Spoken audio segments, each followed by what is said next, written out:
the Qantas International First Lounge in Melbourne.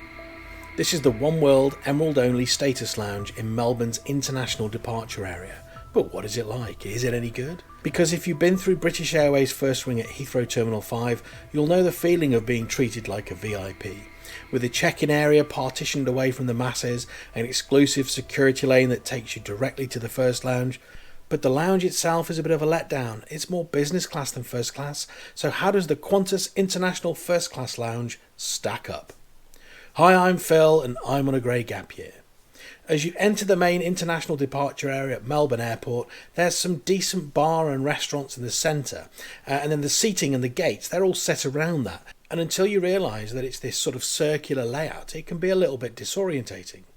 Adding to the confusion the layout creates is that the gate numbers start in the long wide corridor after duty free, and then they go round the main departure terminal, but not clockwise or anti-clockwise. The evens go one way and the odds go the other until they meet at the far side.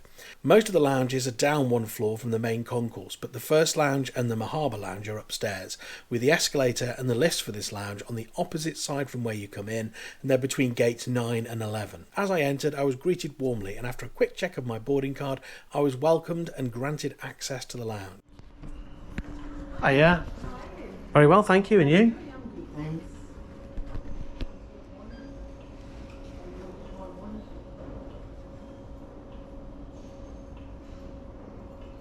Thanks very much, cheers. The lounge is sort of smallish. I've seen it described as having a boutique feel, and I'd agree with that, but it also has like an exclusive feel. It's got these large comfy armchairs and sofas, stylish lighting, that darks, reds and browns sort of colour scheme. It's got a kind of almost a private club feel to it.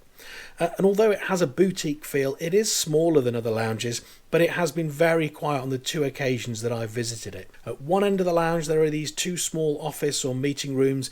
They both had reserve signs on them when I was there.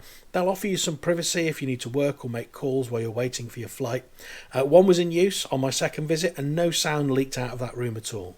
There's also some workstations up that end of the lounge. They'll offer you some limited privacy.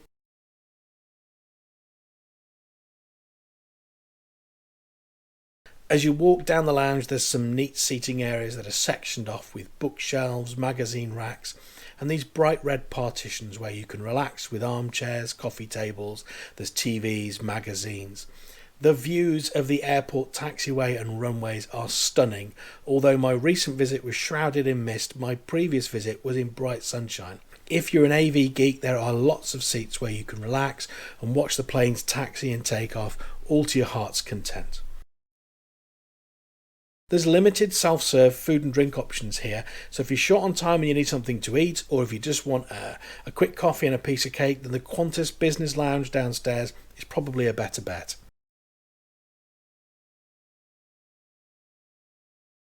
Up here in the first lounge there's a fridge with some drinks in it, there's a coffee machine and some snacks, and in another area there is the obligatory ice bucket with champagne, but that's about it for self-service. If you'd like to eat, then you need to go to the main event, that is the a la carte restaurant.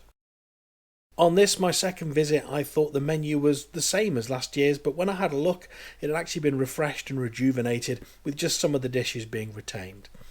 I had the crispy braised lamb, and this was paired with a Lambrook Shiraz, and it was crispy too. And the pickled cabbage, it gave it this sort of oriental, sweet and sour sort of flavour. I enjoyed it, but I preferred last year's starter, which was a mozzarella and heirloom tomato salad with a balsamic dressing. A caprese salad in all but name. It was beautifully presented and delicious. For my main course, I had the snapper last year, a simple dish cooked with spinach, capers and pine nuts. Again, it was well presented and delicious. The skin was just crisp to perfection. The flavours all worked really well together, and it was the perfect pre-flight meal. It was satisfying without sitting too heavily. This year I rather fancied the snapper again, but I wanted to try something different, so I went for the grilled chicken breast, and I was not disappointed. The courgette and asparagus surprisingly worked well together, and hummus with chicken isn't something I've ever tried before, but I really did enjoy it.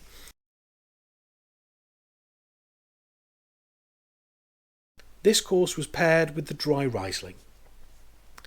And in 2023 it looks like Qantas have 2 signature desserts.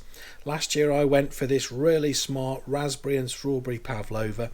It's served in a glass, so maybe you could argue it's an eaten mess, but the presentation with the candy floss topping was absolutely superb.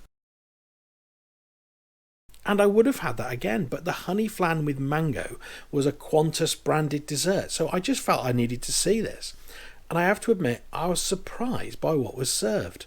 To me, a flan would need to involve pastry, and I anticipated something like a treacle tart. But apparently, this is a flan in other parts of the world. For example, a creme caramel could be described as a caramel flan in somewhere like Spain. And this was reminiscent of that texture, perhaps like a honey-flavoured sort of panna cotta. The presentation was simple but superb, and I had a scoop of vanilla ice cream on the side.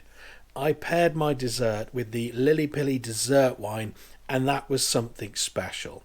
If you're in this lounge, you should definitely try this wine. That is delicious. With an espresso and a brandy ordered, I had time to take a look at the toilets, which have this sort of swanky automatic door. Now, I can't explain why on a supermarket an automatic door is mundane, but on the toilets in a first-class lounge, it's swanky. It just is. And the toilets were nice and clean with some Lagea hand wash and moisturiser, and these were made exclusively for Qantas by Lagea. There are hand dryers if you prefer them, but I prefer a paper towel. And I was sad when it was time to leave the lounge, but as I did, I looked towards the entrance of the Mahaba Lounge, which I had access to with my status, but that's just going to have to wait until I soft land to silver. As I walked to my flight, I thought about how the first class lounge in Melbourne and the British Airways First Lounge in Heathrow compared. And I just kind of felt that they were night and day. They were apples and oranges. So the Qantas lounge is just on another level. It's quiet and comfortable. The food is, well, it's first class. And although access to this lounge when I visit Melbourne, it isn't going to be reason on its own to keep my status, but I'm sure going to miss it when inevitably one day it's gone. After the lounge, I jumped on a Qatar Airways economy flight, and if you'd like to see what that was like, then click on my review of that flight here. After all the fuss and nonsense of Josh Cahill's Qatar economy review and all the fallout, well, this is my honest and hopefully balanced opinion. So thank you for joining me on my grey gap year. Go on, click it.